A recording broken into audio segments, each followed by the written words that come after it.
बोलिए गणेश महाराज की जय। दोस्तों, आज की वीडियो में हम मंगलवार व्रत कथा लेकर आए हैं। आइए शुरू करते हैं।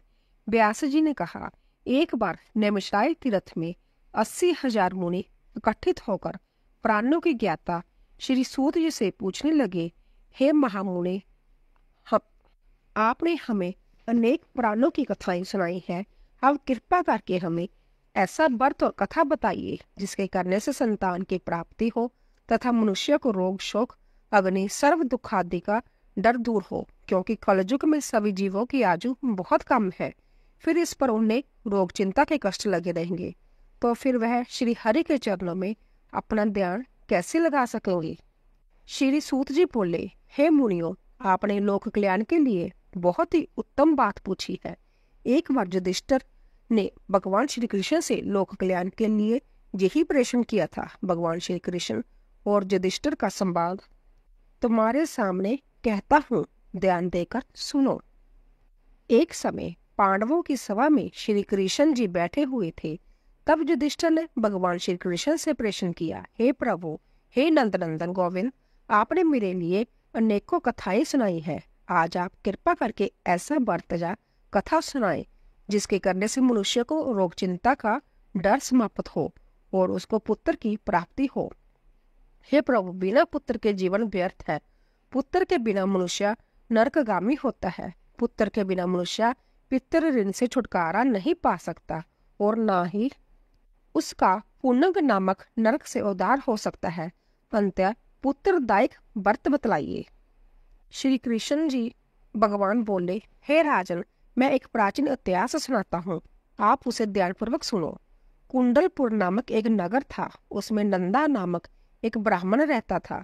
भगवान की कृपा से उसके पास सब कुछ था, फिर भी वह दुखी था। इसका कारण यह था कि ब्राह्मण की स्त्री सुनंदा के कोई संतान न थी।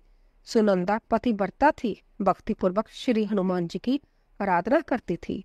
मंगलवार के दिन व्रत करके अंत में भोजन बनाकर हनुमान जी का भोग लगाने के बाद संध्या भोजन करती थी। एक बार मंगलवार के दिन ब्राह्मणी गृह कार्य की अधिकता के कारण हनुमान जी को भोग ना लगा सकी, तो इस पर उसे बहुत दुख हुआ। उसने कुछ भी नहीं खाया और अपने मन में प्रण किया कि अब तो अगले मंगलवार को ही हनुमान जी का भोग लगाकर अन्न जल ग्रहण करूंगी। ब्राह्मणी सुनंदा प्रतिदिन भोजन बनाती, श्रद्धा पूर्वक पति को खिलाती, परंतु संभव भोजन नहीं करती और मन ही मन श्री हनुमान जी की आराधना करती। इसी प्रकार 6 दिन गुजर गए और ब्राह्मणी सुनंदा अपने निश्चय के अनुसार भूखी प्यासी निराहार रही। अगले मंगलवार को ब्राह्मणी सुनंदा प्रातःकाल ही बेहोश होकर गिर पड़ी। ब्राह्मणी सुनंदा की इस असीम भक्ति के प्रभाव से श्री हनुमान जी बहुत प्रसन्न हुए और प्रकट होकर बोले, सुनंदा, मैं तेरी भक्ति से बहुत प्रसन्न हूँ, तू उठ और वर मांग। सुनंदा अपने आराध्य देव श्री हनुमान जी को देखकर आनंद की अधिकता से विवल हो श्री हनुमान जी के चरणों में गिरकर बोली, हे प्रभु, मेरी कोई संतान नहीं है, कृपा करके मुझे संतान प्राप्ति का आशीर्वाद दो, आपकी अति कृपा होगी। श्री महावीर जी बोले, तेरी इच्छा पूर्ण होगी, तेरे एक कन्या पैदा होगी, उसे अष्टांग प्रतिदिन सोना दिया करेंगे। इस प्रकार कहकर श्री महावीर जी अंतर्धान हो गए। ब्राह्मणी सुनंदा बहुत हर्षित हुई और सभी समाचार अपने पति से कहा। ब्राह्मण देव कन्या का वरदान सुनकर कुछ दुखी हुए, परंतु सोना मिलने की बात सुनी तो बहुत प्रसन्न हुए। विचार किया कि ऐसी कन्या के साथ मेरी निर्धनता अर्थात गरीबी भी समाप्त हो जाएगी। श्री हनुमान जी की कृपा से वह ब्राह्मणी गर्भवती हुई और 10वें महीने में उसे बहुत ही सुंदर पुत्री प्राप्त हुई। यह बच्ची अपने पिता के घर में ठीक उसी तरह बढ़ने लगी जिस प्रकार शुक्ल पक्ष का चंद्रमा बढ़ता है। 10वें दिन ब्राह्मण ने उस बालिका का नामकरण संस्कार कराया। उसके कुल पुरोहित ने उस बालिका का नाम रत्नावली रखा, क्योंकि यह कन्या सोना प्रदान किया करती थी। इस कन्या ने पूर्व जन्म में बड़े ही विधान से मंगल देव का व्रत किया था।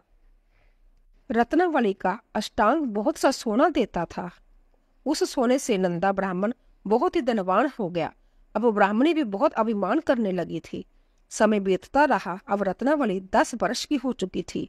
एक दिन जब नंदा ब्राह्मण प्रसन्नचित्त था, तब सुनंदा ने अपने पति से कहा, मेरी पुत्री रत्नावली विवाह की योग्य हो गई है। अंत आप कोई सुंदर तथा योग्य वर देखकर इसका विवाह कर दे। यह सुन ब्राह्मण बोला, अभी तो रत्नावली बहुत छोटी है। तब ब्राह्मणी बोली, शास्त्रों की आज्ञा है कि कन्या 8वें वर्ष में गौरी, 9 वर्ष में राहुणी, 10वें वर्ष में कन्या, इसके पश्चात राजसवला हो जाती है।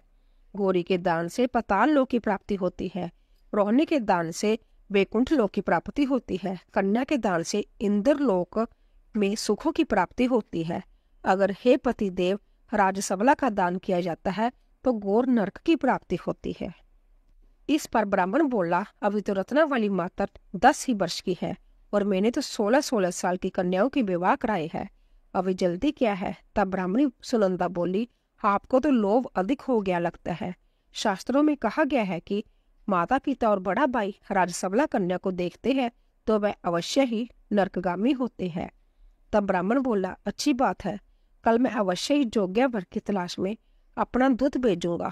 दूसरे दिन ब्राह्मण ने अपने दूत को बुलाया और आज्ञा दी कि जैसी सुंदर कन्या है वैसा ही सुंदर वर उसके लिए तलाश करो। दूत अपने स्वामी की आज्ञा पाकर निकल पड़े। पंपई नगर में उसे एक सुंदर लड़के को देखा। यह बालक एक ब्राह्मण परिवार का बहुत गुणवान पुत्र था। इसका नाम सोमेश्वर था। दूत ने इस सुंदर व गुणवान ब्राह्मण पुत्र के बारे में अपने स्वामी को पूर्ण विवरण दिया। ब्राह्मण नंदा को भी सोमेश्वर अच्छा लगा और फिर शुभ मुहूर्त में विधि पूर्वक कन्यादान करके ब्राह्मण ब्राह्मणी संतुष्ट हुए। परंतु ब्राह्मण के मन में तो लोभ समाया हुआ था। उसने कन्यादान तो कर दिया पर वह बहुत उदास था। उसने विचार किया कि रत्नावली तो अब चली जाएगी और मुझे उससे जो सोना मिलता था अब वह नहीं मिलेगा। मेरे पास जो धन था कुछ तो उसके विवाह में खर्च हो गया और जो शेष बचा है वह भी अब कुछ दिनों के पश्चात समाप्त हो जाएगा। मैंने तो इसका विवाह करके बहुत बड़ी भूल कर दी है। अब कोई ऐसा उपाय हो कि रत्नावली मेरे घर में ही बनी रहे, अपने ससुराल ना जावे। लोभ रूपी राक्षस ब्राह्मण के दिमाग पर छाया हुआ था। रात भर अपनी शैया पर बेचैनी से करवटें बदलते बदलते उसने एक बहुत ही क्रूर निर्णय लिया। उसने विचार किया कि जब रत्नावली को लेकर उसका पति सोमेश्वर अपने घर के लिए जाएगा तो वह मार्ग में छिपकर सोमेश्वर का वध कर देगा और अपनी लड़की को अपने घर ले आवेगा, जिससे नियमित रूप से उसे सोना भी मिलता रहेगा और समाज का कोई मनुष्य उसे दोष भी नहीं दे सकेगा। प्रांतीय काल हुआ तो नंदा और सुनंदा ने अपने जमाई तथा लड़की को बहुत सारा धन देकर विदा किया। सोमेश्वर अपनी पत्नी रत्नावली को लेकर ससुराल से अपने घर की तरफ चल दिया। ब्राह्मण नंदा महालोभ के वशीभूत हो अपनी मति खो चुका था। पाप पुण्य को उसे विचार न रहा था। अपने भयानक व क्रूर निर्णय को कार्य रूप देने के लिए उसने अपने दूत को मार्ग में अपने जमाई का वध करने के लिए भेज दिया था, ताकि रत्नावली से प्राप्त होने वाला सोना उसे हमेशा मिलता रहे और वो कभी निर्धन ना हो। ब्राह्मण के दूत ने अपने स्वामी की आज्ञा का पालन करते हुए उसके जमाई सोमेश्वर का मार्ग में ही वध कर दिया। समाचार प्राप्त कर ब्राह्मण नंदा मार्ग में पहुंचा और रुदन करते हुए अपनी पुत्री रत्नावली से बोला, हे पुत्री, मार्ग में लटेरों ने तेरे पति का वध कर दिया है। भगवान की इच्छा के आगे किसी का कोई वश नहीं चलता।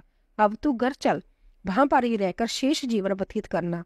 जो भाग्य में लिखा है वही होगा। अपने पति की अकाल मृत्यु से रत्नावली बहुत दुखी हुई। करुण क्रदन व रुदन करते हुए अपने पिता से बोली, हे पिताजी, इस संसार में जिस स्त्री का पति नहीं है उसका जीना व्यर्थ है। मैं अपने पति के साथ ही अपने शरीर को जला दूंगी और सती होकर अपने इस जन्म को, माता पिता के नाम को तथा सास ससुर के जश को सार्थक करूंगी। ब्राह्मण नंदा अपनी पुत्री रत्नावली के वचनों को सुनकर बहुत दुखी हुआ। विचार करने लगा, मैंने व्यर्थ ही जमाई वध का पाप अपने सिर लिया। रत्नावली तो उसके पीछे अपने प्राण तक देने को तैयार है। मेरा तो दोनों तरफ से मरण हो गया है। धन तो अब मिलेगा नहीं। जमाई वध के पाप फलस्वरूप जम जातना भी भुगतनी पड़ेगी। यह सोचकर वह बहुत दुखी हुआ।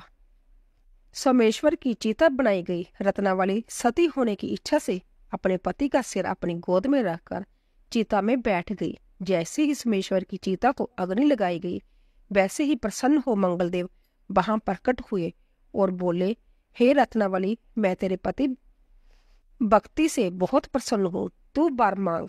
रत्नावली ने अपने पति का जीवन दान मांगा। तब मंगलदेव बोले, रत्नावली, तेरा पति अजर अमर है, जह महाविद्वान भी होगा, और इसके अतिरिक्त तेरी जो इच्छा हो वर मांग। तब रत्नावली बोली, हे ग्रहों के स्वामी, यदि आप मुझ पर प्रसन्न हैं तो मुझे यह वरदान दीजिए कि जो भी मनुष्य मंगलवार के दिन प्रातःकाल लाल पुष्प लाल चंदन से पूजा करके आपका स्मरण करे, उसको रोग व्याधि ना हो, समझनों का कभी वियोग ना हो, सर्प अग्नि तथा शत्रुओं का व्यय ना रहे। जो स्त्री मंगलवार का व्रत करे वह कभी विधवा ना हो। मंगलदेव तथा अस्तु कहकर अंतर्धान हो गए।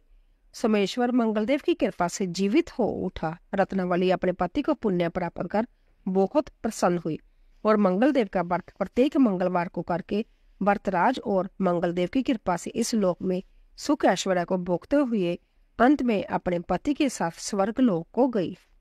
बोलिए संकट मोचन हनुमान की जय। तो दोस्तों, अगर आपको हमारी कथा पसंद आई हो, प्लीज जाने से पहले कमेंट बॉक्स में जय श्री राम और हमारी वीडियो को लाइक कीजिए और ज़्यादा से ज़्यादा शेयर कीजिए।